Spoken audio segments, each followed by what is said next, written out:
সাহায্যের হাত বাড়িয়ে দেন আমাদের সেই প্রাণপ্রিয় নেতা উত্তম কুমার দাস মহোদয়, এবং আজকের এই অনুষ্ঠানে যিনি সার্বিকভাবে আমাদের সহযোগিতা করেছেন উত্তম কুমার দাস মহোদয়কে সংক্ষেপে বক্তব্য রাখার জন্য অনুরোধ জানাচ্ছি।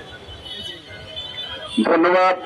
আজকের এই সময় উপযোগী প্রতিবাদ সভা আয়োজন করার জন্য আমরা এখানে উপস্থিত যারা আছি সবাই জানি এদেশের হিন্দুদেরকে অস্তিত্ব সংকটের মুখোমুখি একটা অবস্থানে দাঁড় করিয়ে দিয়েছে এদেশের রাজনৈতিক ব্যবস্থা এবং এদেশের মৌলবাদী শক্তিদের অনৈতিক কিছু কর্মকাণ্ড।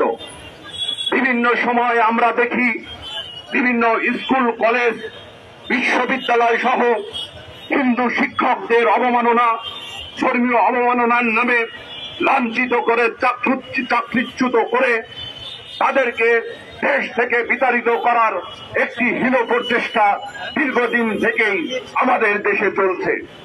সাম্প্রতিক সময়গুলিতে ধর্ম অবমাননা নামক বিষ বৃক্ষ ধর্ম অবমাননা নামক বন্দুকের গুলি হিন্দুদের বুকে বারবার ছোড়া হচ্ছে, হিন্দুরা বারবার ক্ষত বিক্ষত হচ্ছে, হিন্দুরা বারবার আহত হচ্ছে, নিহত হচ্ছে।